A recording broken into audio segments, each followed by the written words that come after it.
Salut à tous. Ce soir, on s'infiltre doucement dans la Rome antique, baignée de soleil, juste au moment où la poussière du matin retombe, où les bavardages sur les marchés s'éteignent et où les rues deviennent étrangement silencieuses. Ce n'est pas que vous ayez raté quelque chose, au contraire, vous tombez pile au bon moment. Car dans un instant, toute la ville va s'arrêter net, plus de marteaux, plus de débats, des temples laissés à moitié balayés. Tout ça pour une activité qu'on jugerait presque subversive aujourd'hui. La sieste. Oui, dans l'Empire romain, la pause de midi, ce n'était pas une petite faiblesse coupable.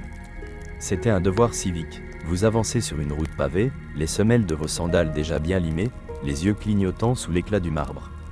Boulanger, boucher, sénateur, esclave, tout le monde s'active dans un petit créneau d'efficacité matinale. Et puis, comme un mécanisme bien huilé, tout ralentit. Le méridi approche, le milieu du jour, et avec lui. Une règle tacite, on met tout en pause et on se repose. Vous ne tiendriez probablement pas le choc. Pas parce que la vie romaine est brutale, même si elle l'est un peu, mais parce que la pression de bien faire la sieste vous briserait. À Rome, la sieste, c'était un art, un devoir, et parfois un sport de compétition. Vos voisins le remarquent si vous ne la faites pas. Des agents municipaux sillonnent les rues pour s'assurer que tout le monde roupille. Et vos rêves, ils peuvent même servir de déclaration politique. C'est l'heure de la sieste, version romaine, et il y a bien plus en jeu que quelques bâillements. Avant de vous étendre, prenez une seconde pour liker la vidéo et vous abonner, mais seulement si vous aimez vraiment ce que je fais ici. Et dites-moi d'où vous écoutez et quelle heure il est chez vous.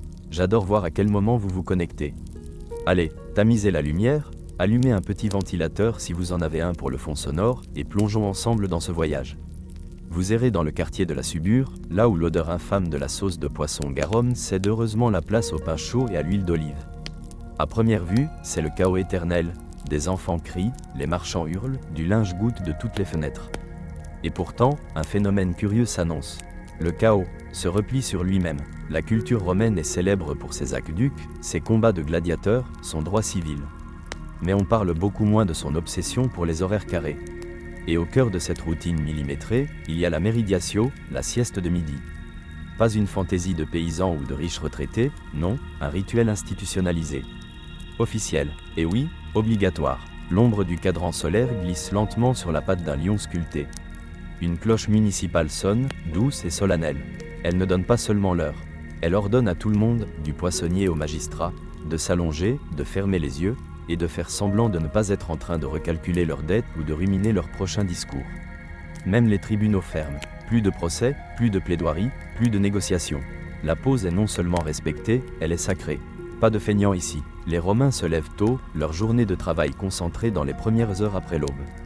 À l'aurore, les rues grouillent, les forums bourdonnent. Mais à midi, l'énergie collective faiblit, et plutôt que de carburer au café et aux citations de motivation dignes d'un mug de comptable, Rome capitule. Elle s'abandonne, et vous aussi, maintenant. Il y a un mur à l'ombre, chauffé par le soleil mais encore assez frais pour s'y adosser. Au-dessus, le linge sèche paresseusement dans la brise. La ville expire. Quelque part, une fontaine goutte lentement depuis la gueule d'un lion. C'est un son qui berce, pas qui réveille. Mais ce n'est pas juste pour le confort. Cette pause servait aussi à éviter les coups de chaleur méditerranéens, et à digérer le déjeuner romain, pas une triste salade dans un tupperware. Non, ragoût de pois chiches, œufs durs, pain trempé dans du vin, et peut-être quelques loirs farcis. Oui, c'était une chose. Les historiens débattent encore des raisons derrière cette passion nationale pour la sieste, médecine antique, impératif climatique ou manipulation sociale bien ficelée. Certains manuscrits affirment que les médecins la recommandaient pour équilibrer les humeurs du corps. D'autres pointent du doigt les hommes politiques, qui y voyaient une méthode élégante pour éviter les émeutes, car on ne peut pas se révolter en dormant. Évidemment, tout le monde n'aimait pas ça. Les stoïciens râlaient contre le temps perdu. Les propriétaires terriens accusaient leurs domestiques de sieste de façade, ce qui, avouons-le, sonne comme une plainte typiquement romaine. Mais ces critiques n'ont pas freiné l'élan collectif. Au contraire, elles ont renforcé l'idée que la sieste dépassait le personnel, elle devenait politique. Vous avancez à l'ombre d'une galerie, et vous tombez sur un panneau en marbre qui ferait halluciner un touriste moderne. Il rappelle aux citoyens l'heure de la sieste officielle. Ce n'est pas une blague, c'était un vrai panneau civique. Imaginez poser un écriteau aujourd'hui à Paris ou à Lyon avec « Merci de faire la sieste, décret municipal ». Et c'est là que ça devient vraiment fascinant. Parce qu'il n'y avait pas que l'attente que les gens fassent la sieste, il y avait aussi des fonctionnaires, réels, payés pour vérifier que vous la fassiez. Mais chaque chose en son temps. D'abord, Plongeons un peu plus dans ce monde qui a rendu cela possible. Respirez un bon coup, vous êtes dans la ville idéale pour une sieste réglementaire. Les pierres sont dures, mais la brise est douce. Les voix s'éteignent, les tuiles chauffées par le soleil dégagent une chaleur feutrée. Et tout autour de vous, des gens s'allongent, sur des bancs, sous les arbres, dans les encadrements de portes, chacun faisant partie d'une culture qui ne se contentait pas de tolérer le repos. Elle l'avait inscrit dans la loi. Vos yeux se perdent vers l'horizon brumeux, où la colline du Palatin flamboie sous le soleil. Derrière, les scribes plient leurs rouleaux, les fonctionnaires tirent sur leurs tuniques pour mieux s'allonger. Vous pensez à tous ces endroits du monde où le repos est perçu comme une faiblesse. Et vous souriez, parce qu'ici, c'est sacré. Et avec cette pause sacrée, votre voyage commence vraiment. Vous vous étirez un peu en ajustant votre poids sur le banc de pierre tiède, les paupières lourdes mais l'oreille encore attentive au murmure lointain d'une fontaine et au grésillement paresseux d'une cigale solitaire. La ville est calme désormais. Pas silencieuse, Rome ne l'est jamais vraiment, mais ralentie. Comme si quelqu'un avait baissé le volume de la vie juste assez pour qu'on puisse entendre sa propre respiration. C'est l'heure de la sieste dans l'Empire, et si vous traînez encore dans les rues, attendez-vous à des regards de travers. Vous passez devant une ruelle étroite où même les chiens errants sont roulés en boule à l'ombre, les pattes agitées par des rêves que vous n'aurez pas le droit d'analyser. Une blanchisseuse s'est assoupie contre un tas de tuniques humides, la tête penchée, une sandale pendante. Un boulanger, encore poudré de farine, repose sur un sac de lentilles. Et au coin de la rue, un groupe de sénateurs en toge. Oui, des sénateurs. Somnolent à demi dans un portique ombragé. Arrêtés en pleine phrase. Ce n'est pas un scandale. C'est le protocole. Vous avez mis les pieds dans une Rome où la médiatio, la sieste de midi, n'est pas un luxe, c'est une habitude civique. La journée est tranchée en deux, nette, comme une miche de pain, l'action le matin, l'immobilité l'après-midi. Il y a une certaine paix dans cette mécanique bien huilée, comme si Rome était une immense machine lancée à pleine vitesse pendant 6 heures, puis mise en veille pour ne pas surchauffer. Vous vous rapprochez du Forum Romanum, cette grande place de la politique et de la philosophie. En temps normal, c'est le cœur battant de la ville, un tourbillon de magistrats qui se disputent, de scribes qui grattent, d'orateurs qui déclament du haut de tribune pendant que la foule hue ou applaudit avec la même ferveur. Mais pas maintenant. En ce moment, c'est une scène figée. Tout est suspendu. Ce n'est pas que les pauvres ou les nantis qui observent cette trêve. Même dans les basilicae, ces immenses bâtiments civiques où se jugent les affaires et se règlent les litiges commerciaux, tout s'arrête. Les juges s'allongent, les accusés piquent du nez. Même les pickpockets font une pause. Les procès ne sont pas seulement ajournés, ils sont interrompus, parfois en pleine phrase, pour respecter le créneau sacré de la sieste. Les historiens ne sont pas d'accord sur le pourquoi de cette tradition. Pour certains, c'était un grand égalisateur social, tout le monde se repose, quelle que soit sa classe. Pour d'autres, c'était une ruse de gestion de foule, limiter les heures de tension sociale pendant les moments les plus chauds et les plus irritables de la journée. Et puis il y a ceux qui relient tout ça à d'anciens rituels religieux dans les temples, une idée que les universitaires adorent débattre après 3 cafés serrés et beaucoup trop de parchemin. Vous repérez un cadran solaire non loin, un modèle orné en forme de dauphin recourbé, et son ombre est parfaitement posée sur la ligne du milieu. Ce n'est pas un hasard. Les Romains utilisaient ces outils non seulement pour organiser le travail, mais aussi pour planifier le non-travail. Au moment exact où l'ombre du dauphin touche le repère de midi, Rome pousse un soupir collectif et s'allonge. Et c'est là que les choses deviennent délicieusement étranges. Dans certaines villes comme Ostie ou Pompéi, des zones de sieste communautaires étaient intégrées à l'architecture, loggias ombragés, portiques publics avec pierres inclinées pour s'allonger. Et dans certains immeubles d'habitation, insulés, particulièrement en avance sur leur temps, on trouvait même des salles de sieste partagées. Oui, vous avez bien lu, des espaces de co-sieste antiques. Pas d'encens, pas de musique d'ambiance. Juste une pièce entière remplie de Romains ronflant en sandales, chacun essayant de ne pas baver sur son voisin. Vous vous demandez si les gens prenaient ça au sérieux. Oh, et comment? Des fragments de poésie sont dédiés à la médiatio. Pétrone se moquait de ceux qui ronflaient trop fort, tandis que Martial louait la sieste de midi, la qualifiant de cadeau des dieux, ce qui, franchement, est probablement le sentiment romain le plus universel jamais exprimé. En tournant à l'angle d'une rue, vous apercevez une pancarte en bois à l'entrée d'une boutique. L'inscription est simple, tracée au charbon, CLVSVS. MERIDIATIO. Fermé, heure de sieste, merci de repasser quand je serai un peu moins horizontal. Ce n'est pas une blague. Les boutiques fermaient en pleine journée, et si ce n'était pas le cas, ça se remarquait. Dans certains quartiers, ne pas fermer pendant le méridi. Ce n'était pas juste mal vu, c'était signalé. À qui, demandez-vous? Oh, on y vient. Mais pour l'instant, disons simplement que quelqu'un prenait des notes. C'est facile de romantiser tout ça. Un créneau de sieste imposé par l'État, ça ressemble à une utopie inventée par un psy un peu trop zen. Mais la réalité avait ses petits défauts. Si vous étiez un ouvrier pauvre, disons, tanneur ou docker, vous n'aviez pas forcément un vrai coin pour vous allonger. Peut-être juste un tonneau contre lequel vous appuyez, votre tunique roulée en coussin. Peut-être une sieste prise par roulement, en espérant que le patron ne crie pas. Le luxe d'une vraie sieste restait, comme souvent, réservé à ceux qui avaient des murs, une cour, et quelqu'un pour faire la vaisselle à leur place. Et pourtant, malgré les inégalités, tout le monde marquait la pause. Vous faites un pas de plus dans ce calme, et vous réalisez quelque chose, le bruit n'a pas disparu. Il a changé, le tumulte du commerce a été remplacé par une bande-son plus douce. Celle d'une ville au point mort. Des oiseaux au loin, une roue de char qui grince, le couvercle d'une amphore qu'on laisse tomber. Un air fredonné, une brise transporte l'odeur du romarin et des feuilles de figuier chauffées au soleil.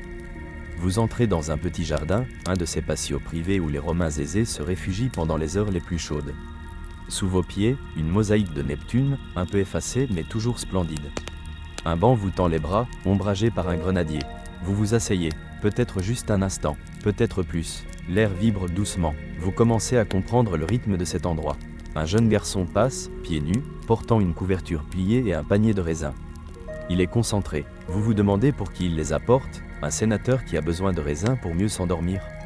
Un marchand qui trouve que la sieste passe mieux avec un snack. Et vous vous demandez aussi si ce sénateur sait qu'un jour, quelque part, quelqu'un aura pour mission de vérifier qu'il est bien en train de dormir. Mais ça, ce sera pour plus tard. Pour l'instant, reposez-vous. Vous êtes déjà à moitié prêt pour la sieste. Vous êtes toujours allongé dans ce jardin ombragé, les carreaux de la mosaïque tièdent sous vos doigts.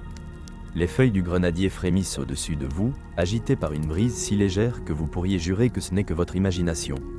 Et puis, juste au moment où vos paupières commencent à s'alourdir, vous l'entendez. Des pas, ni pressés, ni maladroits. Mesurés, délibérés, le genre de démarche qui dit « j'ai une mission, mais pas question de transpirer pour l'accomplir ». Un homme en tunique courte passe au bord du jardin, tenant un stylet et une tablette de cire. Ses yeux scrutent les fenêtres, les seuils, les cours ombragées comme celle où vous êtes. Vous pensez d'abord qu'il s'agit d'un agent du recensement ou d'un poète trop curieux. Mais non, c'est plus rare que ça, un inspecteur de sieste. Oui, vraiment, car dans la Rome antique, lorsque le repos devint une routine, l'application suivit. Ce qui avait commencé comme une coutume devint une attente sociale. Et cette attente, eh bien, Rome adorait transformer toute attente en fonction officielle. Ainsi naquirent les custodes Meridiation, un réseau flou mais bien réel d'agents civiques, d'intendants domestiques, et parfois même de membres du clergé, tous chargés de faire respecter le caractère sacré de la sieste. Les historiens débattent encore de la nature exacte de ces inspecteurs de sieste. S'agissait-il toujours de postes officiels de l'État, ou parfois simplement de domestiques zélés? Le vocabulaire latin reste flou. Certains textes en parlent sur un ton ironique, comme si c'était moitié réel, moitié satire. D'autres, notamment ceux évoquant les domaines ruraux, les décrivent comme un élément banal du quotidien, au même titre qu'un cuisinier ou un portier. Quoi qu'il en soit, si vous ne dormiez pas à l'heure prévue, quelqu'un le remarquait. Vous vous imaginez, allongé dans une grande villa, les yeux grands ouverts, faisant semblant de dormir. Les rideaux tirés, les sandales soigneusement alignées près du lit. Et puis, quick, le léger grincement d'une sandale dans le couloir. L'inspecteur jette un œil. Peut-être lève-t-il un sourcil. Peut-être se contente-t-il de graver une remarque sur sa tablette de cire avant de poursuivre. Mais le message est clair, votre nom pourrait bien être noté. Pas forcément une amende, mais un jugement, et la société romaine carburait au jugement. Les inspecteurs de sieste, surtout en ville, étaient plus symboliques que répressifs. Ils ne vous traînaient pas au tribunal si vous zappiez la sieste. Mais leur rôle était de préserver l'harmonie sociale. Si un commerçant laissait son échoppe ouverte après midi, cela troublait la tranquillité de la rue. Si une maison faisait trop de bruit, les voisins s'en offusquaient. Si un fonctionnaire ignorait délibérément l'heure de la sieste, cela pouvait être interprété comme de l'arrogance, voire une forme de dissidence. Dormir, c'était l'unité. Ne pas dormir, c'était le chaos. Et puis, les Romains ne pensaient pas que la sieste était juste bonne pour la santé. Ils la considéraient morale. Des philosophes comme Sénèque ou Pline l'Ancien écrivaient sur elle alignement correct du corps et de l'esprit. Dormir pendant le méridi, c'était recharger non seulement ses muscles, mais aussi sa vertu. Ne pas faire sa sieste, c'était risquer un déséquilibre, physique ou spirituel. Cela voulait dire que vos humeurs, au sens antique, étaient peut-être déréglées. Et personne ne voulait voir ces humeurs perturbées dans une ville où l'on traitait encore les fièvres à coups de choux et de cendres volcaniques. Une théorie marginale, très prisée par certains universitaires enfermés depuis trop longtemps dans leur bibliothèque poussiéreuse, suggère que la surveillance des rêves jouait aussi un rôle. Certains temples, surtout ceux dédiés à Asclépios, dieu de la guérison, encourageaient les rêves à des fins diagnostiques. Les prêtres pouvaient demander aux citoyens de dormir et de raconter ce qu'ils avaient vu. Un rêve paisible signifiait une harmonie spirituelle. Un cauchemar, un mécontentement divin. Ainsi, dans certains contextes, on ne vous demandait pas seulement de faire la sieste, on attendait que vous fassiez un rapport ensuite. Du journal de rêve, version romaine, mais la plupart des inspecteurs de sieste n'étaient pas des figures spirituelles. Sur les grands domaines, c'étaient souvent des esclaves âgés et de confiance, chargés du bon ordre domestique. En ville, il pouvait s'agir d'agents municipaux chargés de vérifier si les quartiers respectaient bien les règlements d'heures de repos. Oui, vous avez bien lu, des règlements. Certains contrats de construction mentionnent même des interdictions de bruit à midi, ce qui suggère que les nouveaux bâtiments devaient être conçus avec la sieste en tête. Vous imaginez votre appartement visité par un inspecteur romain. Ah oui, je vois que vous avez 2 ventilateurs et des rideaux occultants. Acceptable, mais possédez-vous un chat? Très perturbateur. Nous repasserons. Il existe même un terme juridique romain, intervalla quieti, qui signifie en gros plage de silence.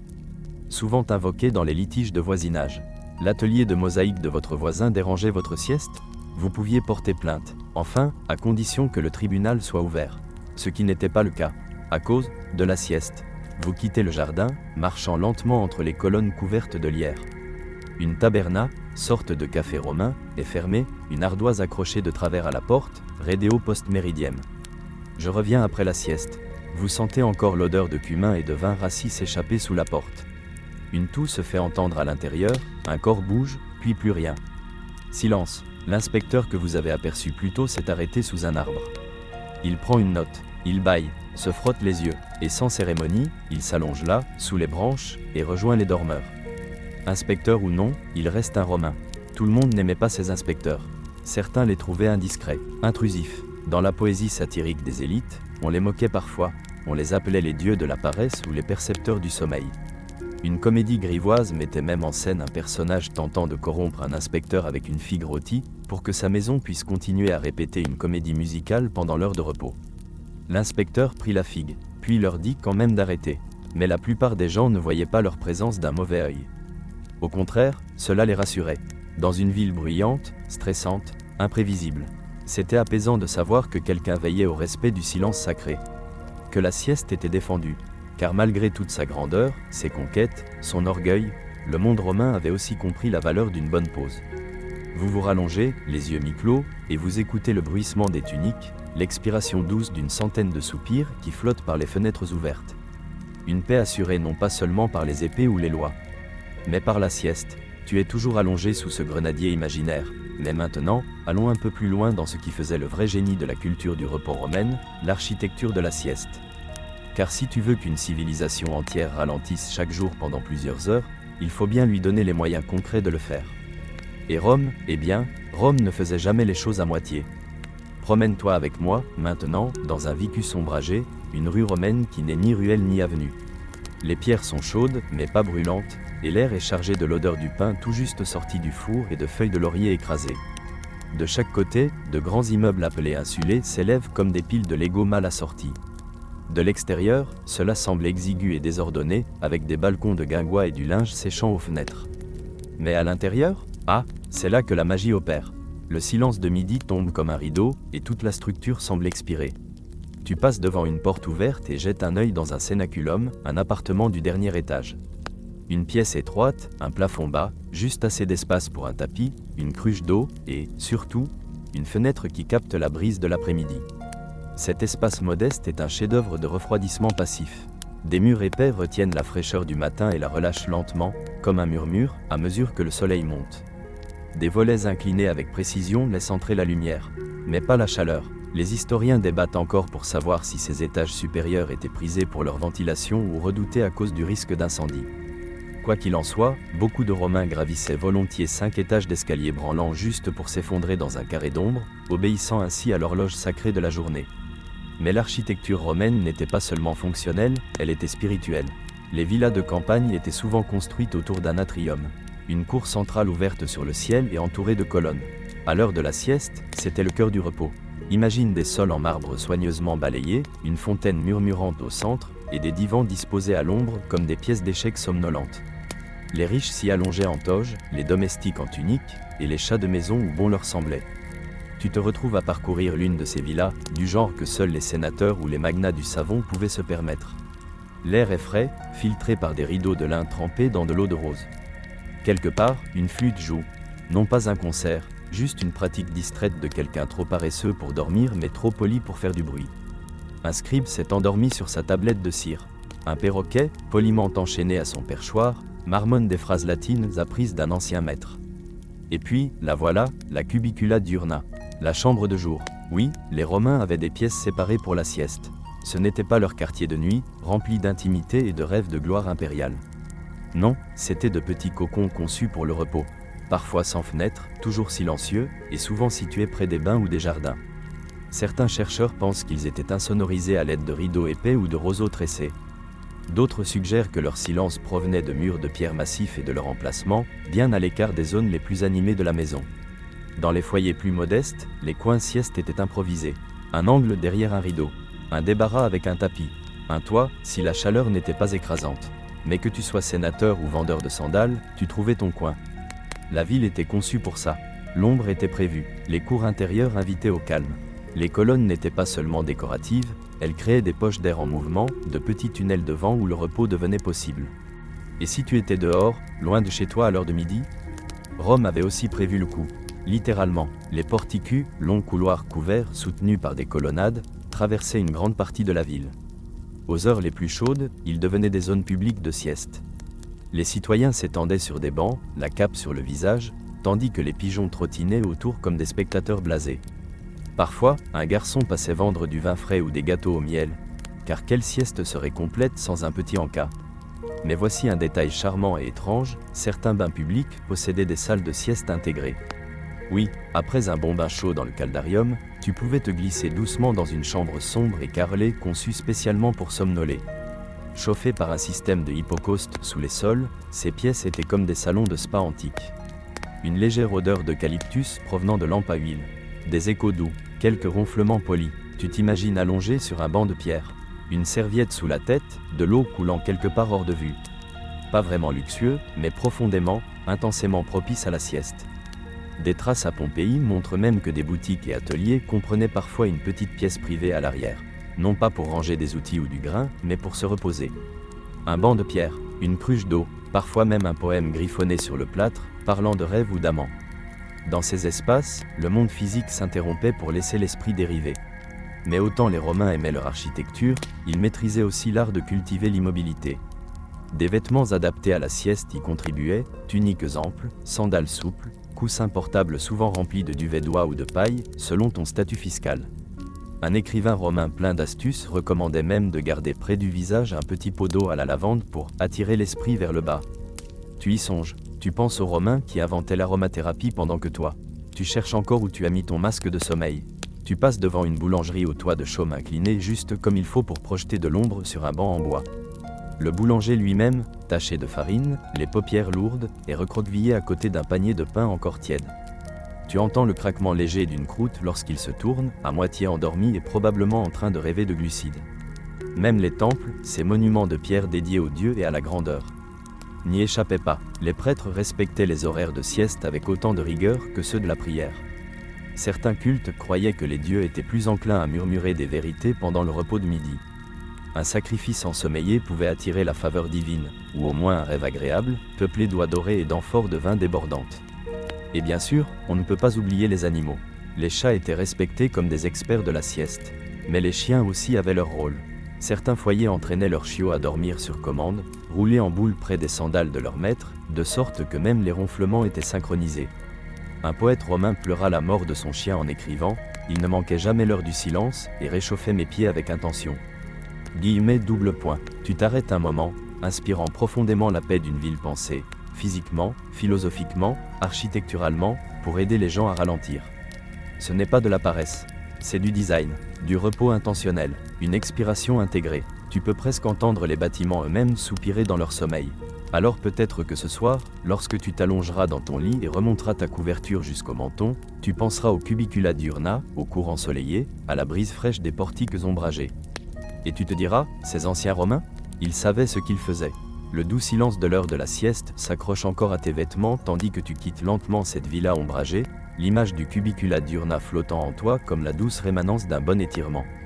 Mais si la culture romaine de la sieste a survécu, ce n'est pas uniquement grâce à l'architecture ou aux cours tranquilles, elle a prospéré grâce à l'une des traditions les plus sacrées de Rome, le rythme quotidien.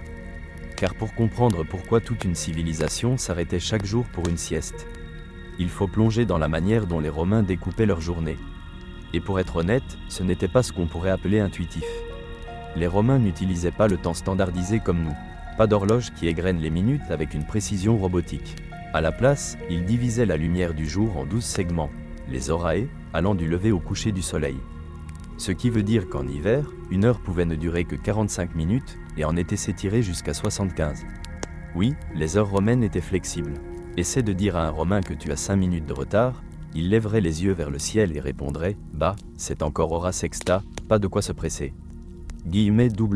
C'est cette 6e heure, hora sexta, aux environs de midi, où tout ralentissait.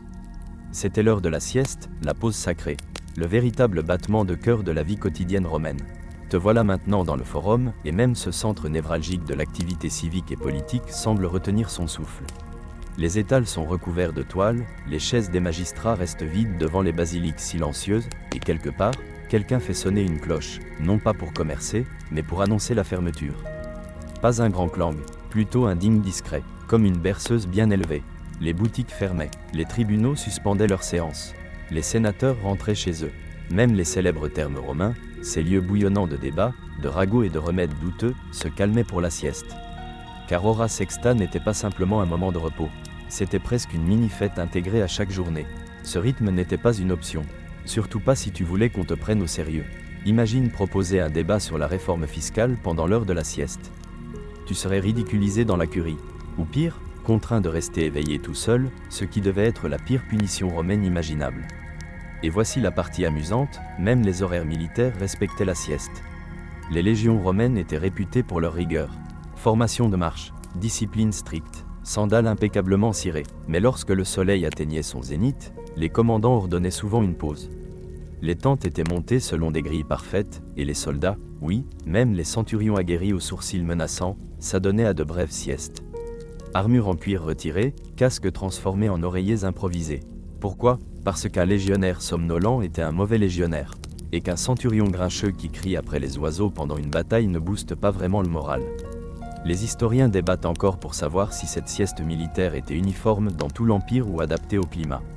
Après tout, faire la sieste en Bretagne pluvieuse n'avait rien à voir avec s'endormir en Cappadoce brûlante. Certaines inscriptions suggèrent que les légats encourageaient des pauses plus longues dans les régions chaudes. D'autres laissent entendre que dans les provinces froides, repos signifiait surtout se pelotonner en maudissant le vent.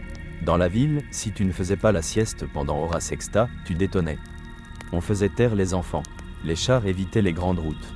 Même les temples tamisaient leurs offrandes, lampes éteintes, en s'en laissaient à fumer doucement. Tu imagines un prêtre somnolent essayant de chanter un hymne, bâillant à mi-chemin d'une prière à Jupiter, et personne n'osant le corriger. Mais comme toute tradition culturelle, la sieste avait ses détracteurs. Certains philosophes romains, souvent les stoïciens les plus rigides, pestaient contre cette mollesse excessive. Ils pensaient que les siestes affaiblissaient la volonté, ramollissaient le corps. Un sénateur particulièrement acariâtre, nommé Caton l'Ancien, se vantait de ne jamais faire la sieste, de ne boire que de l'eau froide et de détester la poésie. Tu peux imaginer l'ambiance à ces dîners.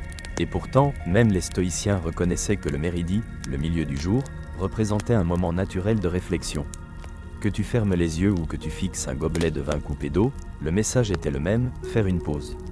Digérer, respirer, mais ne nous mentons pas, tout le monde ne faisait pas la sieste avec élégance.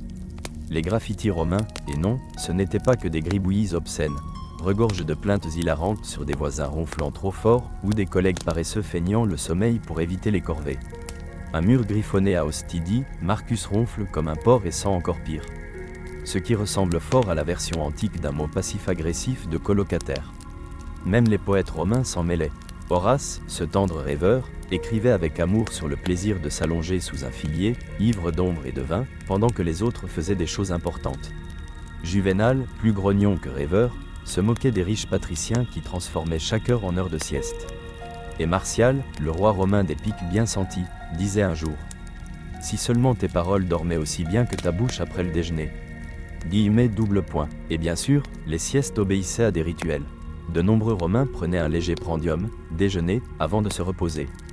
Du pain, des olives, du fromage, peut-être un peu de pâte de poisson ou quelques dattes. Rien de trop lourd. Le but n'était pas de sombrer dans le coma alimentaire, juste de glisser doucement vers le sommeil. Ensuite, certains appliquaient des huiles parfumées, s'allongeaient sur un lectus, lit de jour, et s'enveloppaient de draps légers ou de couvertures en laine, selon la saison. Si tu avais un esclave pour t'éventer, encore mieux. 2. Là, tu frôlais l'ostentation. Tu traverses une autre cour, celle-ci appartenant à un bureaucrate de rang moyen, quelqu'un qui probablement signait des rouleaux pendant 8 heures avant que son encre ne s'épuise et qu'il ne s'effondre. Il est là, à moitié dans l'ombre, affalé sur un canapé. Sa toge de travers, ses sandales encore aux pieds. Tu entends un léger sifflement sortir de son nez. Il rêve de registres équilibrés et doigts moins bruyantes. Et tu commences à comprendre, la sieste n'était pas une interruption. C'était la charnière du jour. Le souffle avant la phrase suivante. La virgule dans le rythme romain. Car après Hora Sexta, la vie reprenait. Le forum s'animait. On préparait le dîner. Les bains se remplissaient à nouveau. Mais la sieste restait là, brillante au centre comme un soleil secret. Un moment quotidien où empereurs et esclaves, soldats et scribes, pouvaient tous fermer les yeux sous le même ciel. Et peut-être que c'est là le vrai pouvoir de la sieste romaine. Non pas simplement qu'elle reposait le corps, mais que, pendant 1 heure chaque jour, elle rendait tout le monde égal. La lumière change maintenant, dorée et chaleureuse, alors que tu laisses derrière toi le doux bourdonnement de l'heure de la sieste et que tu dérives vers le domaine de ceux qui ont littéralement fait du repos leur métier.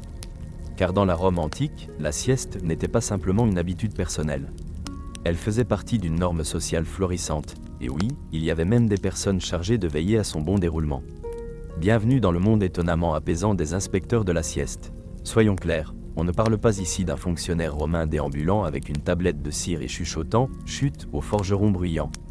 Les archives historiques à ce sujet sont lacunaires, et les historiens débattent encore pour savoir si le rôle d'inspecteur du sommeil a jamais été formellement reconnu, ou s'il s'agissait plutôt d'une responsabilité sociale ou religieuse, doucement intégrée dans la vie civique romaine.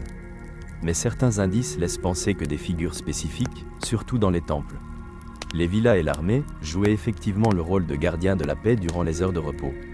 Faisons un petit détour pour explorer les formes que ces rôles d'inspecteurs pouvaient prendre.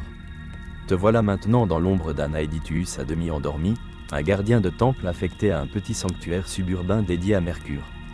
Il marche pieds nus, porte un fagot d'encens, et l'une de ses nombreuses tâches, en plus de nourrir les pigeons et de balayer les coulures de cire, est de veiller à ce que le calme sacré de l'heure de la sieste ne soit pas troublé. Cela implique de chasser en douceur les marchands bavards, de graisser les gonds grinçants des portes d'hôtel, et parfois, d'apaiser une chèvre un peu trop enthousiaste. Imagine un peu, être spirituellement responsable du silence à l'heure de la sieste, c'est un peu comme être à la fois moine et casque anti-bruit. On trouvait aussi des esclaves domestiques affectés à la gestion de la sieste. Oui, c'était une vraie fonction. Dans les foyers romains aisés, où le repos de midi était un signe de raffinement. Certains esclaves étaient chargés de préparer l'espace de sommeil. Ils gonflaient les coussins, répandaient des senteurs apaisantes, lavande broyée, myrrhe, et patrouillaient autour des pièces pour éviter tout dérangement. Un poème satirique se plaint même d'un serviteur d'un patricien, qui ronfle plus fort que son maître, ce qui, honnêtement, pose un petit souci de recrutement. Mais en dehors des temples et des villas, les choses deviennent plus intéressantes. Tu pénètres maintenant dans un camp militaire, impeccable comme toujours, et tu découvres que les centurions ont désigné un officier subalterne chargé de veiller au bon déroulement de la sieste. Pas de manœuvre, pas de cris, pas même d'aiguisage d'épée dans un rayon sonore. Cet officier, souvent jeune et zélé, prend sa mission très à cœur. Il fusille du regard un soldat qui bâille en fredonnant et lui agite un doigt réprobateur. Car dans un monde où le moral des troupes est primordial, l'heure de la sieste n'est pas une plaisanterie. Même dans les bâtiments publics, on trouvait des « gardiens de la paix » improvisés. Concierges, portiers, scribes, tous devenaient malgré eux les protecteurs de la sérénité urbaine pendant l'exhalation quotidienne de la ville. Un graffiti de Pompéi plaisante sur un homme qui a filé en douce devant le surveillant de sieste pour voler des figues, ce qui sonne à la fois mesquin et étrangement cinématographique. Mais la partie la plus surprenante ? Rome avait des lois, de vraies lois écrites, sur la régulation du bruit à certaines heures de la journée, et beaucoup coïncidaient parfaitement avec la sieste traditionnelle. La Lex Julia Municipali, une loi municipale de l'époque de Jules César, comprenait des dispositions sur les horaires autorisés pour la circulation et les vendeurs ambulants. Elle ne dit pas explicitement « tu te reposeras », mais elle montre bien que le bruit public était restreint à certains moments. Les chercheurs débattent pour savoir si cela visait avant tout le maintien de l'ordre ou le respect du repos, mais comme souvent, les deux objectifs se recoupaient. La culture légale du repos allait encore plus loin. Les tribunaux ne siégeaient pas pendant l'hora sexta. Cela signifiait pas de procès, pas de plaidoyer, pas de sénateurs en toge gesticulant avec leur rouleau de parchemin. Si tu avais un différend, disons, à propos d'une amphore prêtée ou d'une oie fugueuse, il fallait patienter jusqu'à l'après-midi pour te plaindre. La justice était peut-être aveugle, mais elle respectait l'heure de la sieste. On a aussi des preuves que certains immeubles d'habitation romains, ou insulés, avaient leurs propres règlements internes. Pas seulement, pas de poisson dans le couloir, ou « garde tes sandales aux pieds ». On parle bien de règles de silence à midi. Des beaux anciens retrouvés à Ostie mentionnent des heures calmes imposées par les propriétaires ou les intendants d'immeubles. Imagine un vieil homme grincheux au 2e étage, frappant le plafond de sa canne au moindre éternuement pendant l'hora sexta. Et puis il y avait la religion. Certains cultes romains croyaient que le midi était un moment de vulnérabilité spirituelle. La frontière entre le sommeil et l'éveil était perçue comme une membrane fine, un passage qui pouvait laisser filtrer des rêves, des présages, ou même des divinités mineures. Les prêtres d'Apollon et les adeptes de certains cultes à mystère pratiquaient des rituels silencieux à ce moment-là, espérant attirer des songes envoyés par les dieux. Rêves cosmiques ou hallucinations dues à des figues fermentées? Le doute subsiste. Ainsi, tu vois, le rôle d'inspecteur de sieste n'était peut-être pas un titre officiel, mais plutôt une mission collective, transmise du prêtre au portier, du centurion au domestique. Un accord tacite selon lequel le repos avait un poids sacré. C'était la colle sociale, maintenant l'équilibre entre le vacarme de l'ambition romaine et le silence de la réflexion romaine. Même les troupes comiques de l'époque, car oui, les Romains adoraient une bonne blague sur scène, inséraient des sketchs sur la sieste dans leurs spectacles.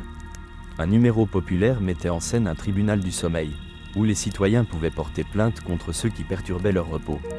Le juge, joué par un acteur avec un oreiller attaché dans le dos, marmonnait un verdict entre deux bâillements et ordonnait le silence immédiat ou l'exil dans un quartier plus bruyant. Et comment oublier les scribes du Sénat? Ces pauvres âmes passaient leur journée à copier discours et lois, mais pendant la sieste, c'était relâche absolue. En fait, le mot scriba était devenu dans certains cercles un argot pour désigner quelqu'un qui disparaissait au milieu de la journée. Il a fait le scriba, voulait dire, il s'est éclipsé pour faire la sieste. Tu les imagines, recroquevillés sous des piles de parchemin, rêvant de journées sans encre. Bien sûr, comme toujours à Rome, tout le monde ne respectait pas les règles de la sieste. Certains jeunes Romains, surtout les riches et les provocateurs, se moquaient de cette tradition. Ils organisaient des festins de midi, jouaient bruyamment aux dés, et parcouraient les rues exprès pour agacer les dormeurs.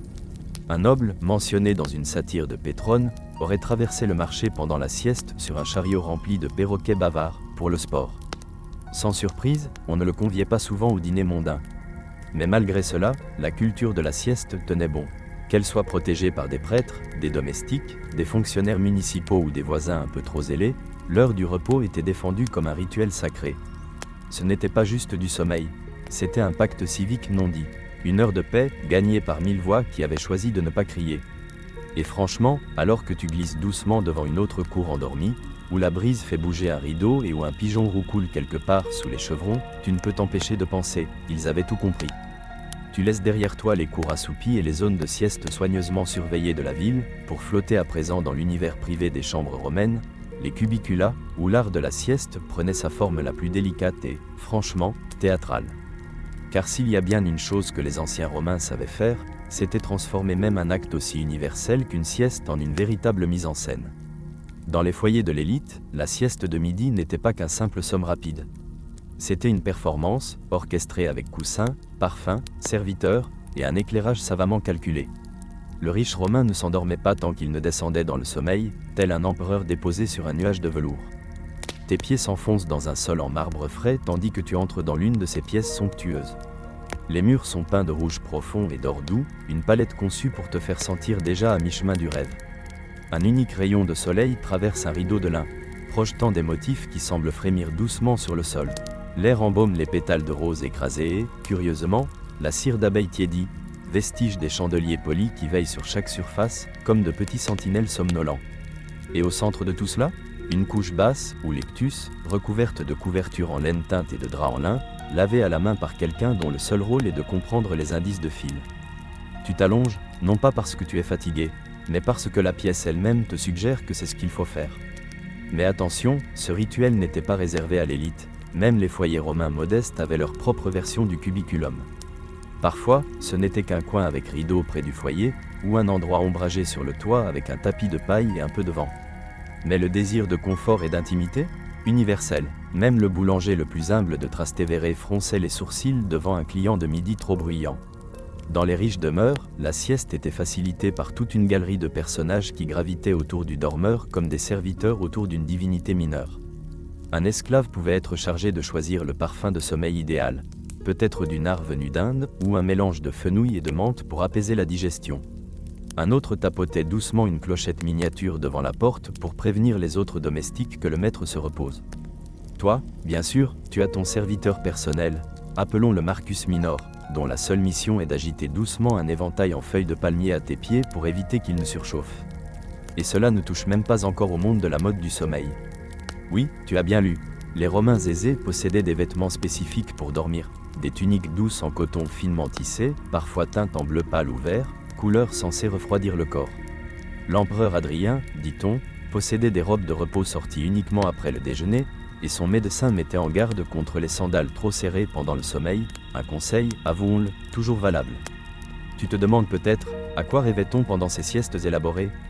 Eh bien, les Romains pensaient que les rêves étaient des messages des dieux, ou au moins de leur génie personnel, ce double spirituel qui planait près de soi comme un stagiaire invisible et chuchotant. Les interprètes de rêves étaient courants chez les riches, et nombreux étaient ceux qui tenaient des journaux ou des rouleaux entièrement consacrés à l'interprétation de leur vision de midi. Certains historiens se demandent même si la popularité de la sieste était autant motivée par la quête d'éveil spirituel que par la fatigue. Sénèque, le philosophe stoïcien, écrivait qu'il préférait la sieste de l'après-midi car ses rêves étaient moins encombrés par les angoisses du matin, ce qui ressemble fort à un conseil bien-être antique. Quant à Pline l'Ancien, qui, rappelons-le, avait un avis sur tout, il affirmait que les siestes après avoir mangé des fruits de mer produisaient les visions les plus vives. Était-ce une science du rêve ou de la digestion ? Peut-être les deux. Et maintenant, imagine la routine des femmes romaines à cette heure-là. Bien que leur quotidien fût souvent rigoureusement rythmé par les tâches domestiques, l'heure de la sieste leur offrait une rare fenêtre de solitude. Les femmes aisées pouvaient se retirer dans leur propre cubiculum, séparées de celui de leur mari, pour lire de la poésie, faire brûler de l'encens et, si l'on en croit les parchemins Arago, concocter de petits complots autour du plan de table du dîner ou décider quelle cousine devrait être déinvitée du banquet de Saturnale. Certaines utilisaient même des pierres rafraîchissantes, morceaux plats d'albâtre ou de marbre poli posés sous la nuque, pour lutter contre la chaleur estivale. Une sorte d'oreiller rafraîchissant antique, qui devait sans doute peser 5 kilos et coûter la moitié de ta dot. Pendant ce temps, les enfants aussi étaient encouragés à se reposer, mais quiconque a déjà tenté de faire la sieste à un tout petit Romain sait que ce n'était pas un système parfait. Une mosaïque d'une villa près de Naples montre une scène très réaliste, une nourrice courant derrière un enfant hurlant avec une oie en peluche, tandis qu'un autre enfant fait semblant de dormir, un œil entrouvert pour s'assurer que la voie est libre. Les enfants, on dirait, ont toujours été les mêmes. Bien sûr, tout le monde n'avait pas le luxe d'un cubiculum privé. Les ouvriers des échoppes, les dockers, les scribes du forum, tous devaient faire preuve d'un peu plus de créativité. Beaucoup se glissaient dans des recoins ombragés ou s'allongeaient sur un bout de tissu déroulé derrière un étal. Une charmante inscription retrouvée à Pompéi dit « Ici dormait Marcus le potier, qui façonnait des rêves avec de l'argile, gravée sur ce qui était sans doute son coin sieste. » Poétique et parfaitement pratique, et plutôt bien vu pour un homme qui passait sa vie à modeler des jarres. Mais quel que soit ton statut, le rythme était clair, manger avec modération, se retirer au calme, laisser le corps se régénérer. Et les plus fervents adeptes ? Ils affirmaient que la qualité de ta sieste révélait ton caractère. Un dormeur agité était considéré comme moralement troublé. Quelqu'un capable de s'endormir profondément en un instant ? Probablement vertueux, ou extrêmement ennuyeux. Dans les deux cas, c'était bien vu à Rome. Alors, tandis que tu es allongé sur ton lectus imaginaire, enveloppé de lin léger, avec Marcus Minor qui évente consciencieusement tes orteils et quelqu'un dans la pièce voisine récitant doucement Virgile à une tortue à moitié endormie, tu prends conscience de ceci, ce n'était pas simplement une culture qui tolérait les siestes. C'était une civilisation qui les prenait à cœur, avec tendresse, avec art. Et maintenant, il est temps de te tourner sur le côté, de laisser cette brise parfumée effleurer ta joue, et de permettre à la suite de notre voyage d'arriver, lentement, comme un rêve flottant depuis un bol d'olive en argent. Tu remontes doucement, tel le vent du dallage tiède de la cour des thermes, et cette fois, tes pieds se posent doucement sur une route romaine. Les pierres sous toi sont chaudes du soleil, et tout autour résonne le rythme lent du midi, le claquement régulier des sabots, le roulement lointain d'un chariot de marchandises, le murmure grave d'une Rome qui ralentit pour céder à l'appel de la sieste. Car il est temps, maintenant, d'examiner une facette particulière de l'infrastructure romaine, non pas les temples ni les aqueducs, mais une planification urbaine pensée pour le sommeil qui rendait la somnolence presque civique. Commençons par les rues elles-mêmes. Durant l'hora sexta romaine, c'est-à-dire du midi jusqu'au début de l'après-midi, le rythme de la ville changeait. Pas une pause totale, non, mais une modulation, et cette transition n'était ni accidentelle, ni improvisée, elle était pensée, réglementée, parfois même imposée par un homme sévère muni d'un rouleau de papyrus et d'une plume très officielle. Tu marches le long de la Via Appia et tu remarques quelque chose de subtil. Le tumulte du matin, les cris des marchands, les braiements des ânes, les roues grinçantes des charrettes, s'est atténué pour devenir une sorte de fond sonore discret.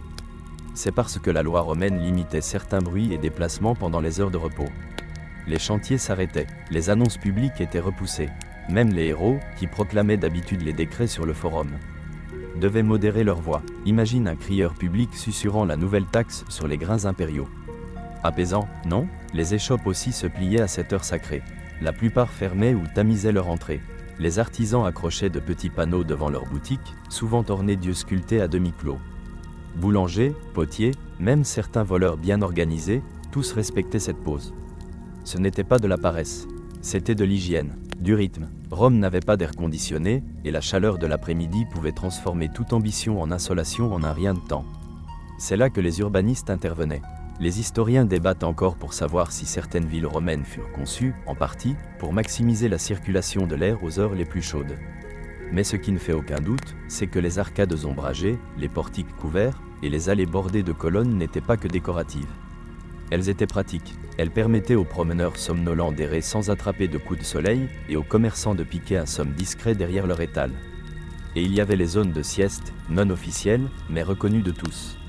À Rome, Alexandrie, ou même dans la lointaine Londinium, les bancs publics, marches de temples, et fontaines ombragées devenaient des arènes de sieste improvisées. Les meilleurs coins étaient réservés tôt et farouchement défendus.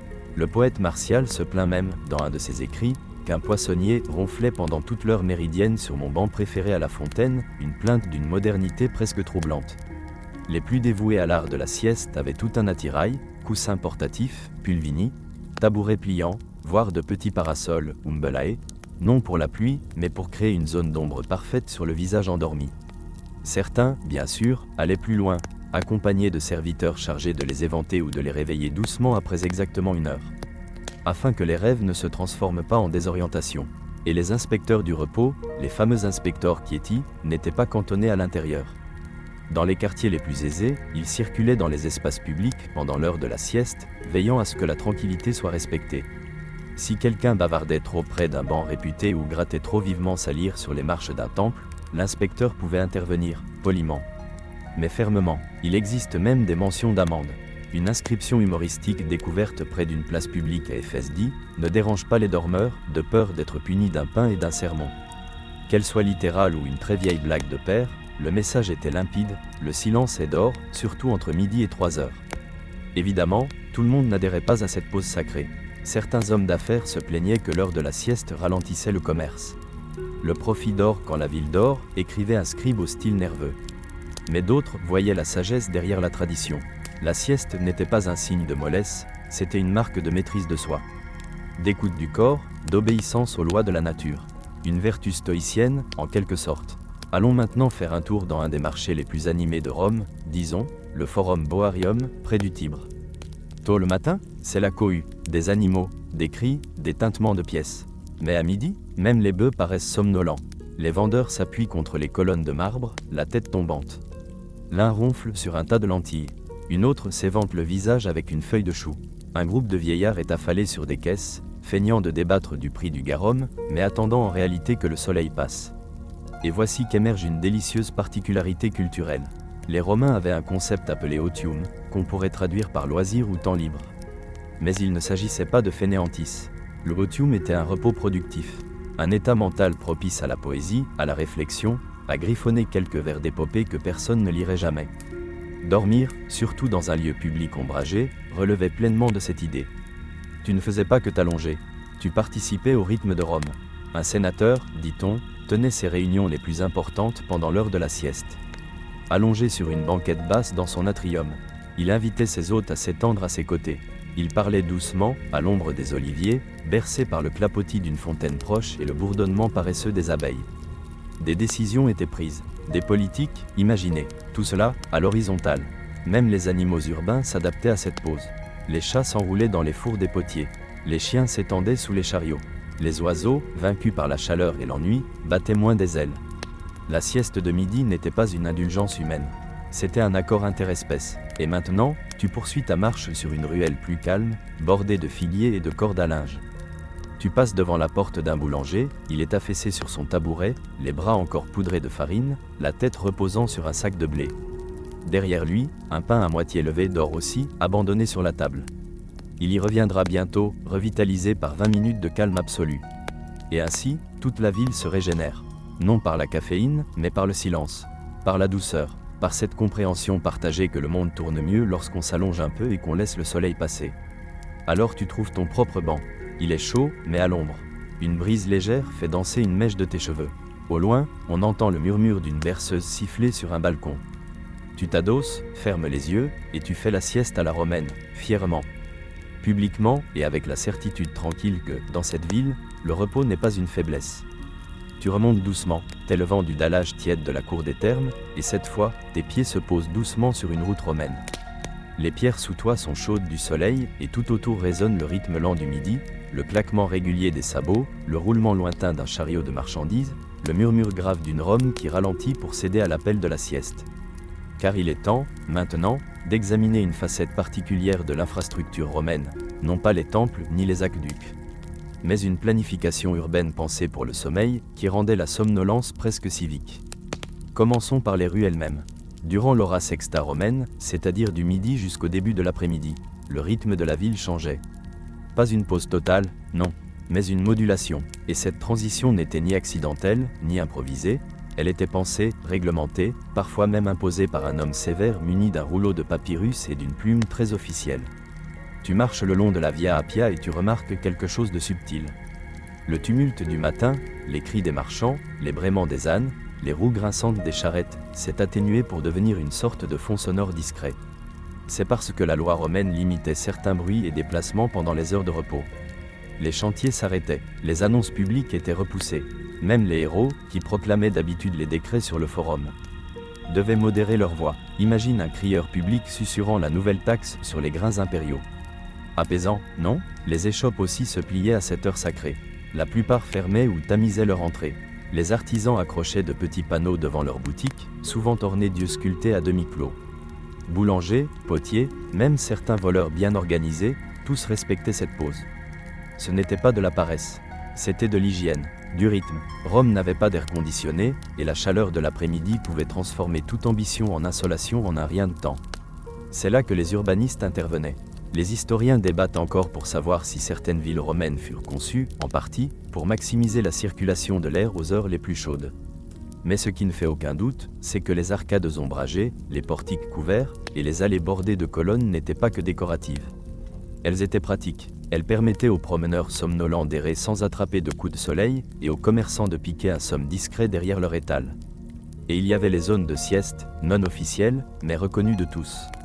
À Rome, Alexandrie, ou même dans la lointaine Londinium, les bancs publics, marches de temples, et fontaines ombragées devenaient des arènes de sieste improvisées. Les meilleurs coins étaient réservés tôt et farouchement défendus.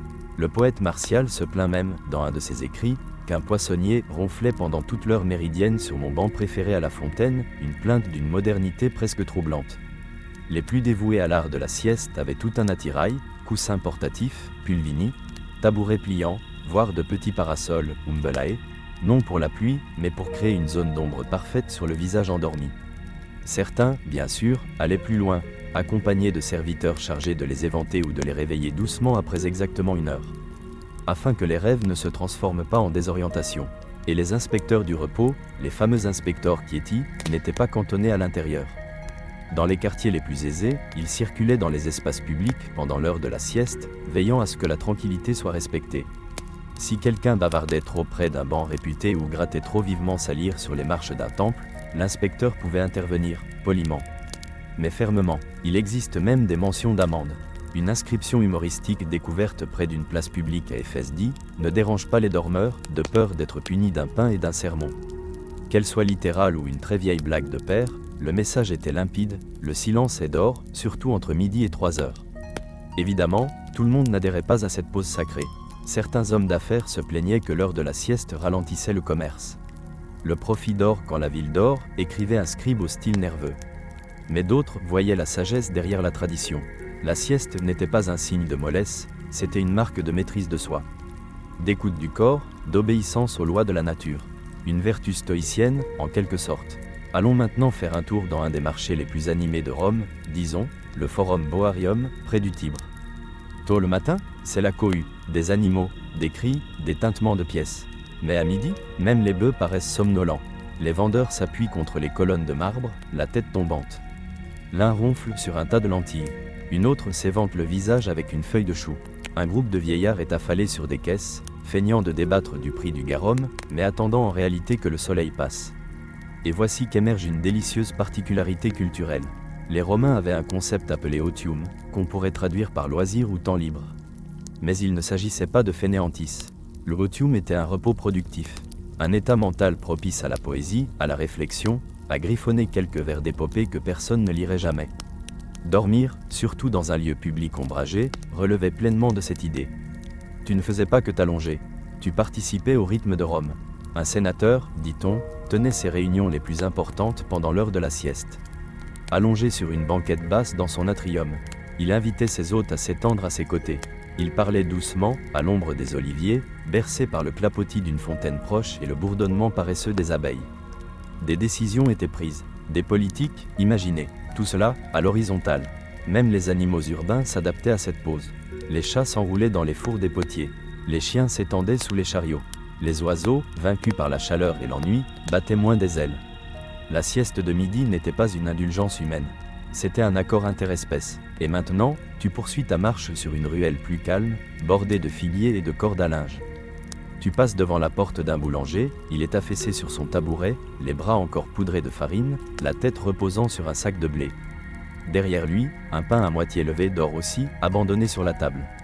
Il y reviendra bientôt, revitalisé par 20 minutes de calme absolu. Et ainsi, toute la ville se régénère. Non par la caféine, mais par le silence, par la douceur, par cette compréhension partagée que le monde tourne mieux lorsqu'on s'allonge un peu et qu'on laisse le soleil passer. Alors tu trouves ton propre banc. Il est chaud, mais à l'ombre. Une brise légère fait danser une mèche de tes cheveux. Au loin, on entend le murmure d'une berceuse siffler sur un balcon. Tu t'adosses, fermes les yeux, et tu fais la sieste à la romaine, fièrement. Publiquement, et avec la certitude tranquille que, dans cette ville, le repos n'est pas une faiblesse. Tu t'éveilles lentement cette fois, comme si ta conscience toquait poliment avant d'entrer. Les sons de la rue romaine restent feutrés, la lumière est dorée, indulgente.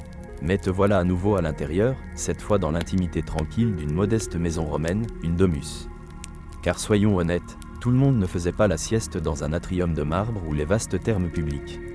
La plupart des Romains, comme toi à cet instant, devaient trouver le repos dans le rythme humble et encombré du foyer. Avance doucement, tes sandales effleurent un sol en mosaïque ou d'or, ironiquement, une panthère assoupie. La domus est silencieuse, à part le grincement d'un volet en bois et le tintement lointain d'un carillon chez le voisin. Et c'est ici que tu découvres une des vérités les plus douces de la vie antique, la sieste privée était un art à part entière. L'aménagement d'une maison romaine était conçu, discrètement mais sûrement, pour favoriser le repos de midi. Même les habitations modestes possédaient une petite cour centrale, l'atrium, avec une ouverture au plafond et des pièces organisées tout autour. Comme les pétales d'une marguerite. La lumière y entrait, certes, mais aussi la brise. Cette ventilation naturelle permettait à la cubiculum, la chambre à coucher, de rester étonnamment fraîche même quand la ville étouffait. Et si tu étais riche, tu avais un triclinium, salle à manger où les repas de l'après-midi se confondaient volontiers avec une somnolence digestive sur de longues banquettes. C'est ici, dans le calme entre une bouchée de fromage au miel et un rouleau à moitié lu, que la sieste privée fleurissait. Un fragment de rouleau, que l'on attribue à un maître d'école romain, décrit sa routine quotidienne avec une précision attendrissante: lever à l'aube, enseigner à plein poumon jusqu'à midi, déjeuner chez soi, puis sieste, plus courte que la préface de Cicéron, mais plus longue que l'attention d'un élève. On sent son épuisement, et aussi sa fierté. La sieste était une récompense, mais elle se méritait. Te voilà maintenant allongé sur l'une de ces banquettes. Elle est basse, en bois poli, avec un coussin bosselé par des générations de coudes. Une fine couverture de lin te recouvre. Les Romains n'utilisaient pas de couettes épaisses pour la sieste, ils préféraient quelque chose de respirant. À côté de toi, une coupe en céramique de vin tiède repose sur une table. Non pas pour s'enivrer, mais pour ralentir l'esprit, comme une mélatonine antique. Non loin, quelqu'un sommeille déjà. Peut-être un conjoint, un serviteur, ou une grand-mère avec un livre de Virgile entrouvert sur la poitrine. La sieste est partagée, mais silencieuse. Les paupières se ferment à l'unisson. Même la souris du placard n'ose couiner.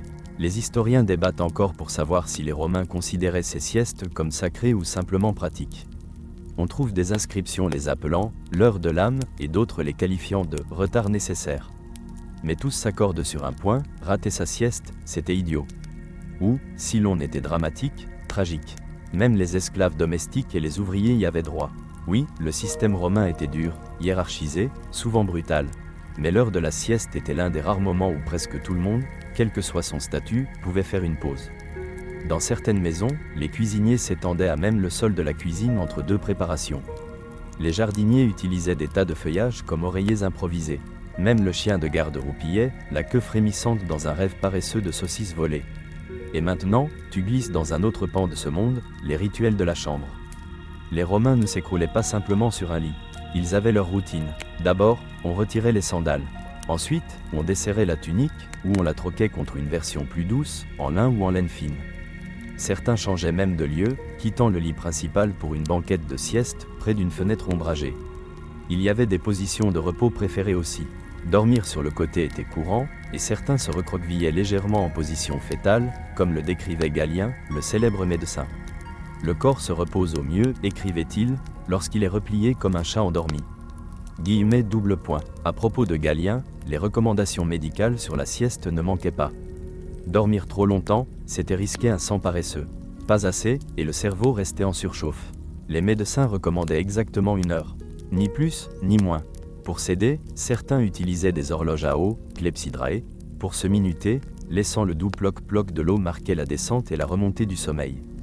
On raconte même le cas d'un sénateur qui plaçait un jeune garçon à ses côtés pendant la sieste, non pas pour le garder, mais pour lui chuchoter « cela fait 1 heure » à l'oreille. Ce garçon-là est sans doute devenu le dieu romain de la ponctualité. Focalisons-nous à présent sur une scène domestique particulièrement vivante.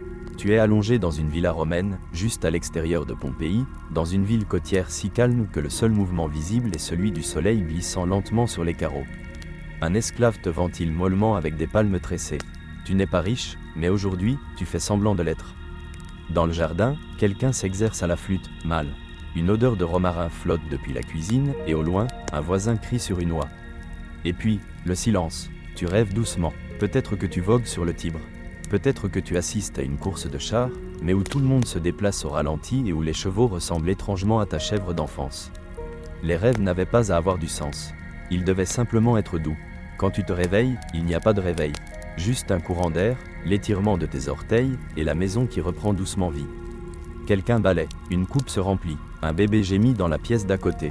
Le monde redémarre non par un fracas, mais par un froissement. Faire la sieste chez soi n'était pas juste une habitude, c'était une infrastructure de l'âme. Elle servait d'isolant contre le poids de la politique, des impôts, et de la poussière omniprésente qui s'accrochait à tout dans Rome. C'était un rituel quotidien qui disait « cesse de courir, juste un instant ». Laisse le jour se dérouler comme un rouleau, lentement, tranquillement, un mot après l'autre. Et toi, blotti dans ton petit coin de domus, tu deviens une partie de ce rouleau, non écrit, non lu, mais profondément, parfaitement reposé. Tu te réveilles du canapé en t'étirant avec luxe, ce genre d'étirement où ta colonne vertébrale semble approuver bruyamment tes choix de vie. La pièce est encore sombre, rafraîchie par l'ombre astucieuse de la cour intérieure. Mais aujourd'hui, ta sieste n'est pas tout à fait terminée, car nous glissons maintenant du domaine domestique au domaine divin. Tu avances doucement, les sandales frôlant la mosaïque, jusqu'à ce que l'embrasure révèle à nouveau une rue romaine endormie. Cette fois, tes pas te mènent vers un lieu encore plus sacré que la maison, le temple. Oui, les Romains avaient des dieux pour la guerre, des dieux pour l'amour, des dieux pour la plomberie, mais ils honoraient aussi le sommeil, les rêves, et cette lente dérive entre conscience et divin. Bienvenue au temple de Somnus, où la sieste n'était pas seulement permise, elle était encouragée. Plantons le décor, tu te tiens aux portes d'un Templum Somni, un petit sanctuaire dédié au dieu du sommeil. Il est niché dans une colline près de Tibur, enveloppé d'une brume d'après-midi, entouré de cyprès qui étouffent le vent. Le temple lui-même est modeste, aux murs blanchis à la chaux, avec une petite abside emplie de fumée d'encens. Des offrandes garnissent les marches, bouquets de lavande, oreillers en bois sculptés, voire de petits yeux en argile, des signes laissés par ceux qui espèrent des rêves paisibles ou la guérison d'une insomnie tenace. À l'intérieur, le silence, pas parce que le lieu est désert, mais parce que les gens ici dorment. Tu poses doucement le pied sur le seuil et aperçois quelques silhouettes allongées sur des nattes tressées. Un prêtre en lin simple agite lentement un éventail de plumes au-dessus d'eux. Tu ne déranges pas, tu rejoins. Car ici, dans ces cultes du repos, le culte signifie lâcher prise. Cela veut dire se donner la permission de dériver, d'inviter Somnus à entrer. Les historiens débattent encore de la fréquence de ces temples du sommeil. Certaines sources suggèrent qu'ils étaient rares, nichés dans des recoins calmes et surtout fréquentés par l'élite. D'autres pensent que même les petits villages avaient des hôtels à Somnus ou à son homologue grec, Hypnos, où l'on pouvait faire des offrandes avant le sommeil ou lors des voyages. Ce que nous savons avec certitude, on prenait les rêves très au sérieux. Très au sérieux, il existait des interprètes de rêves complets, les onérocrités, qui déchiffraient les visions étranges vécues pendant le sommeil au temple. As-tu rêvé d'un hibou volant à reculons au-dessus d'un champ de choux? Cela pouvait signifier que tu allais recevoir une lettre inattendue. Ou un gaz. Parfois, c'était difficile à dire. Mais les rêves n'étaient pas que symboliques.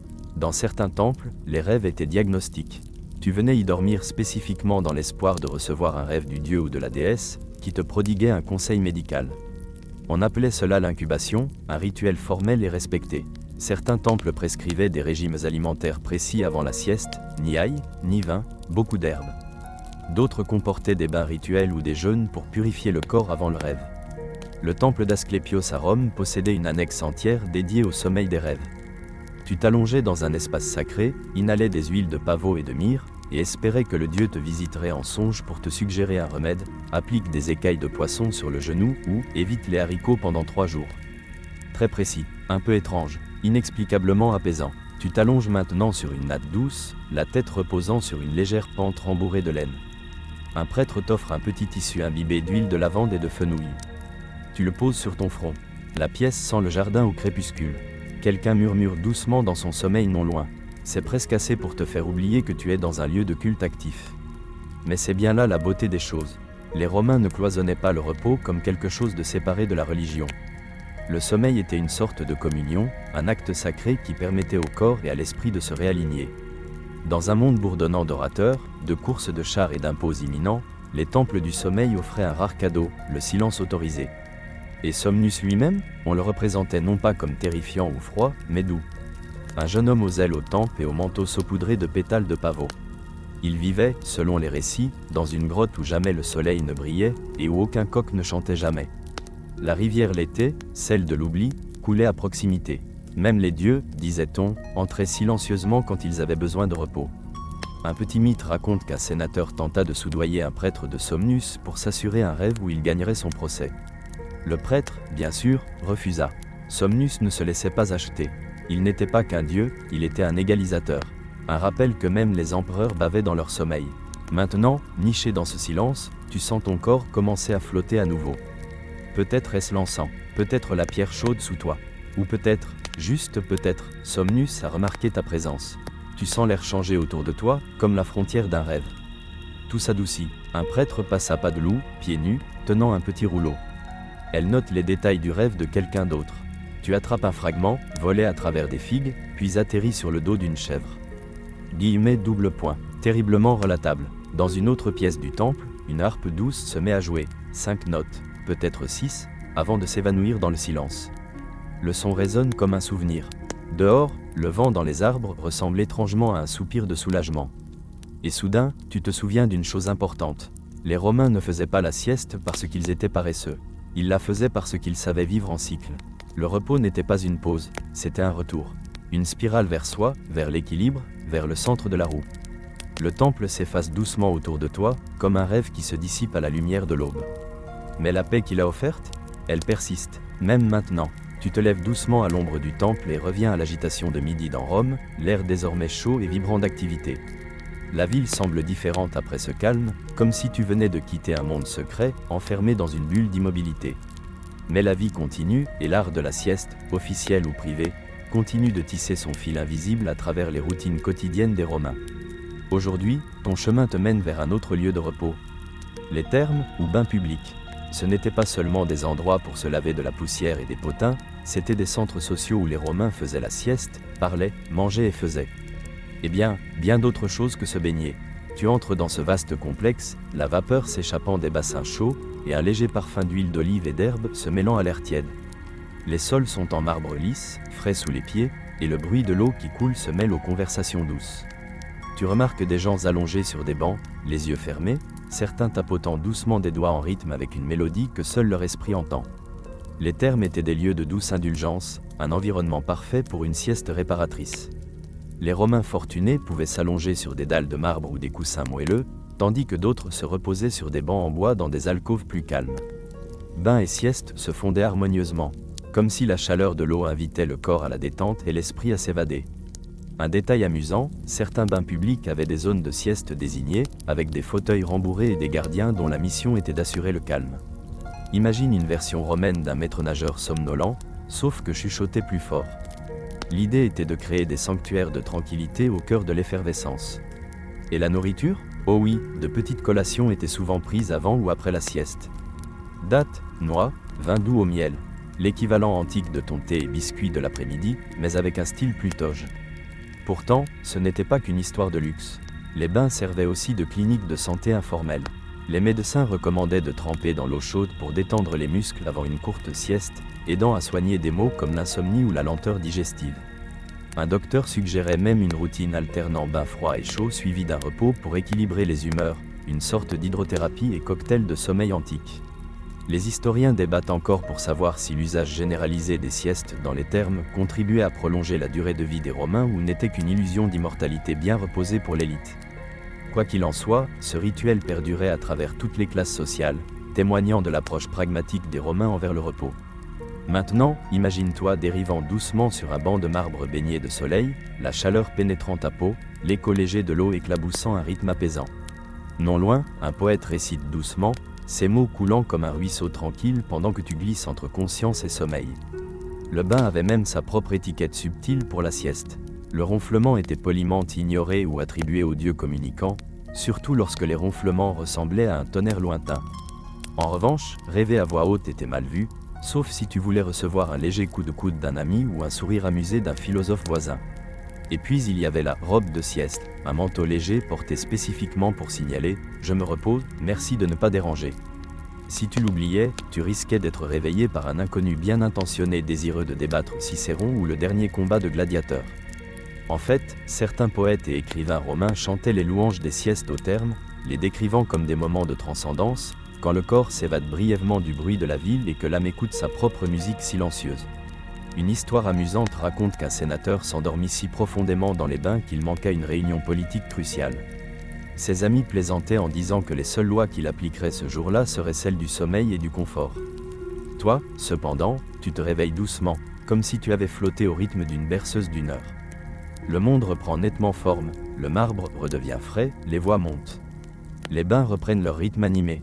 Et la journée t'appelle, mais quelque chose reste dans ta poitrine, un sentiment de gratitude pour cette pratique ancienne d'équilibre entre travail et repos, vie publique et pause privée.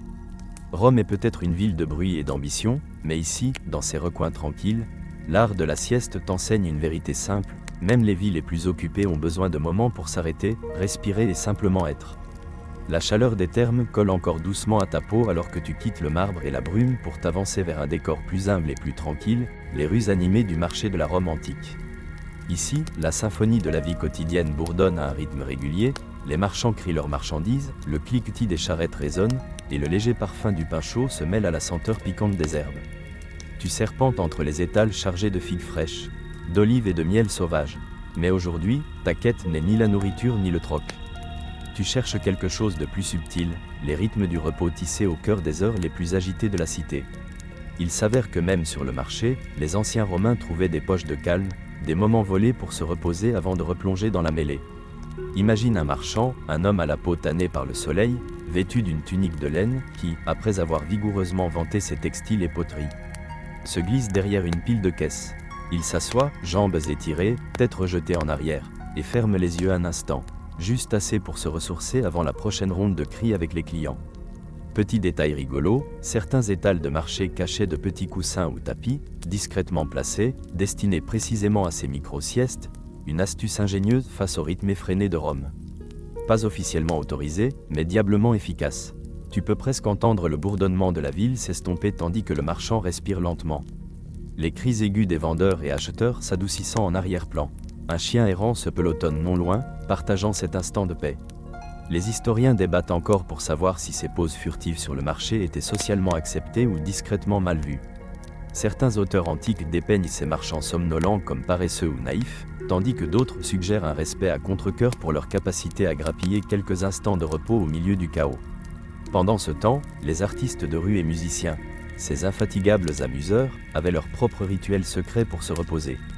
Certains se cachaient derrière des colonnes ou dans des ruelles sombres, fredonnant doucement ou se balançant sur leurs talons, les paupières qui se ferment entre deux numéros. Une guilde de musiciens aurait même transmis un « code de la sieste », un ensemble de gestes signifiant « je me repose, pas de demande, s'il vous plaît ». La ville elle-même semblait respirer par cycle de travail et de repos. Un organisme vivant ou des poches silencieuses parsemées comme des bassins tranquilles. N'oublions pas les vendeurs ambulants proposant du vin doux au miel et des noix épicées, parfait pour une courte explosion d'énergie suivie d'une douce accalmie. Tu t'attardes près d'une petite boulangerie, où l'apprenti boulanger s'essuie les mains poudrées de farine sur un vieux chiffon et ferme les yeux un instant près d'un four chaud. L'arôme du pain en cuisson se mêle à ses respirations lentes. Et pendant un instant, le bruit de la rue s'atténue pour devenir un doux battement rythmique. Fait intéressant, certains chercheurs suggèrent que ces micro-siestes et moments de calme dans les espaces publics contribuaient à maintenir la vivacité mentale et les liens sociaux, une sorte de pratique antique de pleine conscience bien avant que le terme n'existe. Le talent des Romains pour se ménager des pauses, même dans les endroits les plus improbables, en dit long sur leur quotidien. Ils n'étaient pas que bâtisseurs ambitieux et guerriers, c'étaient aussi des êtres qui comprenaient la valeur de la pause, de l'art délicat du recul. Tu aperçois un artiste de rue peignant une fresque sur un mur en ruine, qui s'arrête de temps à autre pour fermer les yeux et laisser l'inspiration l'envelopper comme une brise passagère. Le marché reprend vie, les cris montent, la foule s'épaissit, mais tu portes en toi ce murmure de calme, ce souvenir de la douce sieste cachée en pleine lumière. Alors que tu t'éloignes, tu te remémores les mots d'un poète romain qui écrivait « Le repos est le doux allié de l'âme, même au milieu du tumulte et de la peine ». Et en cet instant, dans cette rue animée, tu ressens profondément cette alliance. Tu laisses derrière toi les rues animées et te diriges maintenant vers un lieu plus calme, plus intime, la maison romaine.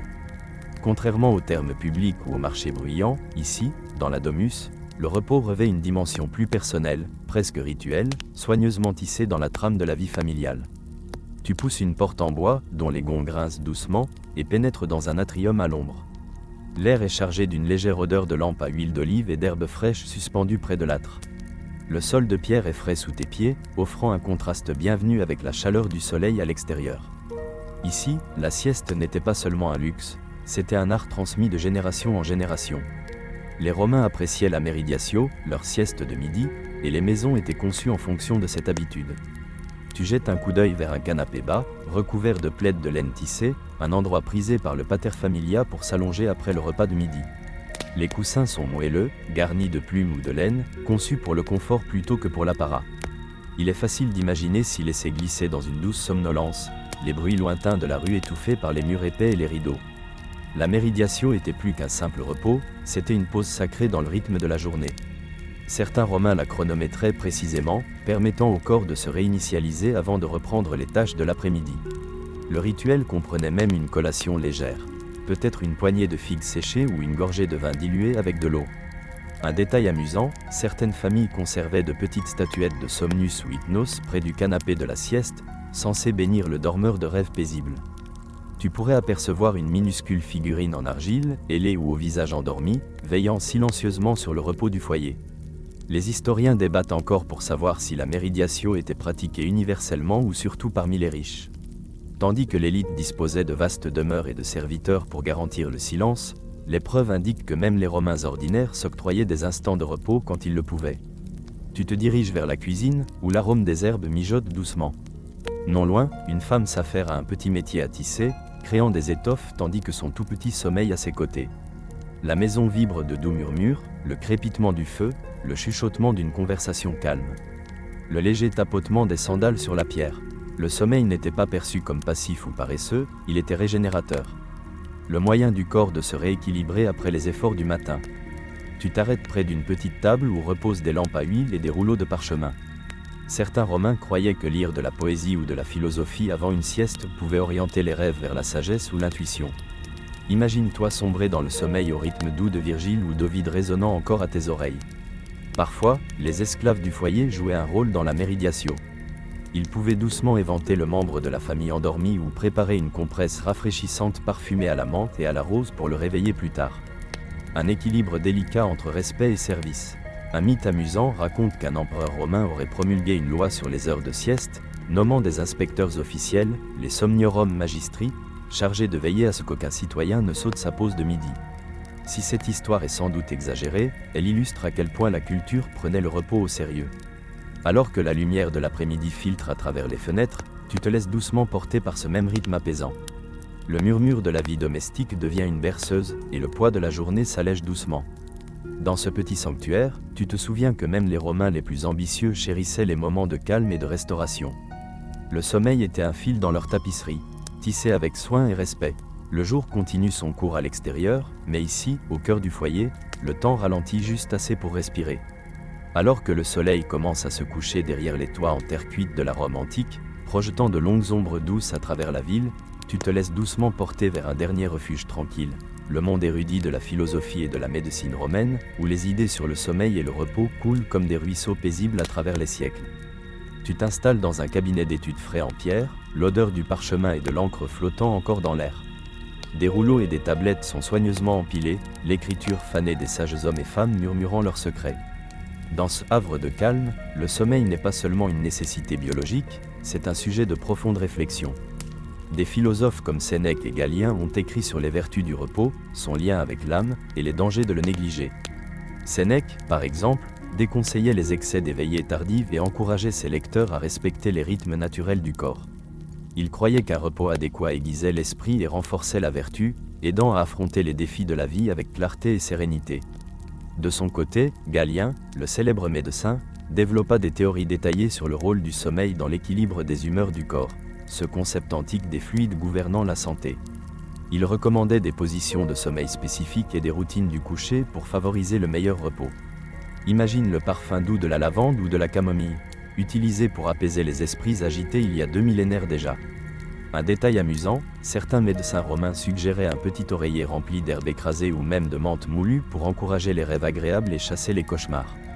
C'est presque comme un oreiller d'aromathérapie antique, bien avant les tendances modernes du bien-être.